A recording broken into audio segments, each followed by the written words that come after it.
Welcome to Chennai city garden. So இன்றைக்கி பார்த்திங்கன்னா நம்ம ஆடிப்பட்டத்துக்கு நான் விதைகள் எப்படி விதைக்கிறேன் அப்படின்றத பார்க்கலாங்க.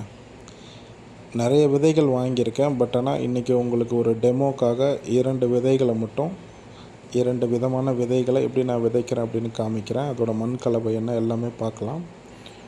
ஸோ இது ஒரு உடைஞ்ச ட்ரம்மு தாங்க. ஓரளவுக்கு மண் கொட்டி வைக்க முடியும். ஸோ இதில் என்ன விதமான மண் கலவை நான் ரெடி பண்ணியிருக்கேன்னா, மண்புழு உரமும் செம்மண் கலந்த விதமான ஒரு மண்ணுங்க. அது ரெண்டுமே கலந்துருந்துச்சு. ஸோ நீங்கள் பொதுவாகவே நார்மல் மண்ணும் மண்புழு உரமும் கலந்தபடி இருந்தால் ரொம்ப நல்லது. ஸோ மண்புழு உரம் இல்லை அப்படின்னா ஏற்கனவே இருக்க தொட்டியில் இருக்கக்கூடிய மண்ணையே பயன்படுத்துங்க. ஒரு தப்பும் கிடையாது. கண்டிப்பாக செடிகள் முளைக்கும். ஸோ முதல்ல நான் போட்டிருக்கிறது கத்தரி விதைகள். ஸோ இது பலவிதமான கத்திரியோட விதைகளை சேர்ந்து இருக்கக்கூடியது. ஒரு ரகம் கிடையாது, பல ரகத்தோட விதைகள். ஸோ நான் எப்படி போட்டிருக்கேன் அப்படின்னா, மேலே கொஞ்சம் மண்ணை பார்த்திங்கன்னா எடுத்து ஒரு ஜக்கில் எடுத்து வச்சுட்டு அதுக்கப்புறம் விதைகளை பரவலாக போட்டிருக்கேன். பரவலாக போட்டுட்டு அதுக்கு மேலேயே அதில் எடுத்த மண்ணை இங்கே பார்க்கலாம். நீங்கள் பரவலாக திரும்ப அதுக்கு மேலேயே போடுறேன். நம்ம வேறு கண்டெய்னரோ இல்லைனா சீட்லிங் ட்ரேஸ் இருக்கும் இல்லையா, அதை யூஸ் பண்ணல. இந்த மாதிரி நார்மலாக நம்ம மாடி தோட்டத்தில் இருக்கக்கூடிய ஒரு தொட்டியை பயன்படுத்திக்கிட்டாலே போதுமானது.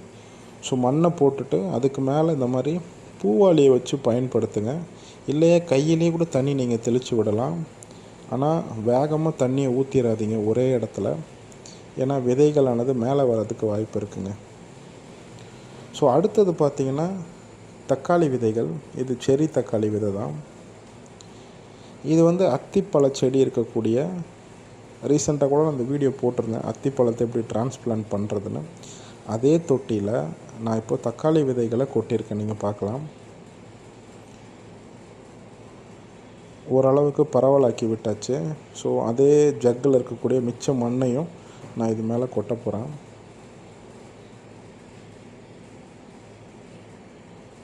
கையெல்லாம் அழுக்காக தாங்க இருக்கும். மண் பார்த்திங்கன்னா சில பேர் சில வீடியோஸில் கேட்டிருந்தீங்க க்ளவுஸ் போட்டுக்கலாமே அப்படின்னு. பட் அதை நம்ம விரும்புறது இல்லைங்க. மாடி தோட்டத்தில் இருக்கிறோன்னா கை கண்டிப்பாக அழுக்காகும். நீங்கள் வீட்டுக்கு போகிறதுக்கு முன்னாடி கையை நீங்கள் சோப் போட்டோ இல்லை ஹேண்ட் வாஷ் போட்டோ வாஷ் பண்ணிவிட்டு நீங்கள் வீட்டுக்குள்ளே போகலாம். மற்றபடி மாடி தோட்டம்னாலே மண் கரை இருக்க தான் செய்யும். அதை பெருசாக எடுத்துக்காதீங்க.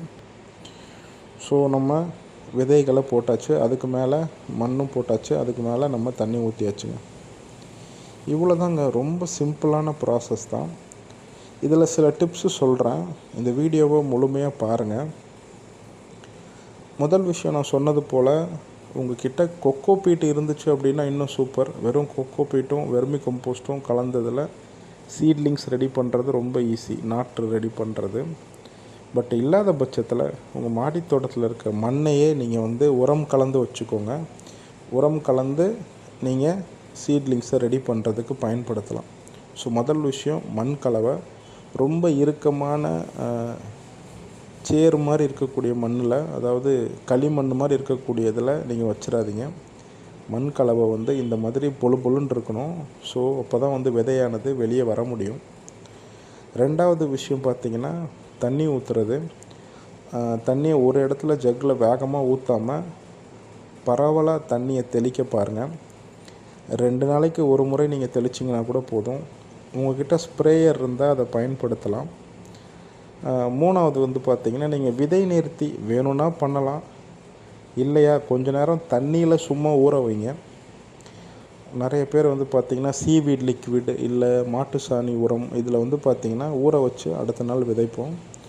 பட் என்னை பொறுத்த வரைக்கும் வெறும் தண்ணியில் கொஞ்சம் அதை ஹைட்ரேட் பண்ணிக்கோங்க. பண்ணிவிட்டு தண்ணியில் ஒரு அரை மணி நேரம் ஊற வச்சுட்டு விதைகளை விதைக்கலாம். அதுவே போதுமானது தான். கண்டிப்பாக நல்ல விதையாக இருந்தால் முளைச்சிரும். ஏன்னா அதுக்கப்புறமும் நம்ம தண்ணி ஊற்றுறோம், உரமெல்லாம் கொடுக்குறோம். ஸோ அதனால் அது பிரச்சனை கிடையாது. ஸோ விதை நேர்த்தின்றது வேணும்னா பண்ணுங்கள்.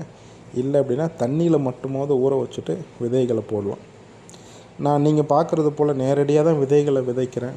எனக்கு அட்லீஸ்ட் 90% சக்ஸஸாக தான் இருக்குது. ஸோ நீங்கள் வேணும்னா விதை நிறுத்தி பண்ணலாம், இல்லைனா நார்மலாக விதைக்கலாம். அதுக்கடுத்த விஷயம் பார்த்திங்கன்னா, நிறைய தண்ணியை ஊற்றிடாதீங்க. நிறைய பேர் என்ன பண்ணுவாங்கன்னா, செடி வளரணுன்ற எண்ணத்தில் நிறைய தண்ணியை ஊற்றிடுவாங்க. ஸோ விதைகள் அழுகி போகிறதுக்கும் வாய்ப்பு இருக்கும். நிறைய தண்ணி ஊற்றாதீங்க, முடிஞ்ச அளவுக்கு ஸ்ப்ரே பண்ணுங்கள். மேல் மண் காஞ்சு போயிருந்துச்சுன்னா மட்டும் தண்ணி தெளிக்க பாருங்கள். அதே மாதிரி விதைகள் முளைச்ச அப்புறம் அதுக்கு மேலே ஸ்ப்ரேயர் பயன்படுத்துகிறது ரொம்ப நல்லது. ஏன்னா நீங்கள் தண்ணி வேகமாக ஊற்றுனீங்கன்னா முளைச்ச செடியானது சாஞ்சிருங்க. சின்ன செடியாக இருக்கும், ஜெர்மினேட் ஆகிருக்கும், சாஞ்சிரும். ஸோ அதையும் பண்ணாதீங்க. இந்த எல்லா விஷயத்தையும் கரெக்டாக பண்ணிங்கனாலே நீங்கள் நாற்றை உற்பத்தி செஞ்சிடலாம். இந்த வீடியோ பிடிச்சிருந்துச்சின்னா ஒரு லைக் போடுங்க, ஷேர் பண்ணுங்கள், நம்ம சேனலுக்கு சப்ஸ்கிரைப் பண்ணுங்கள். தேங்க்யூ.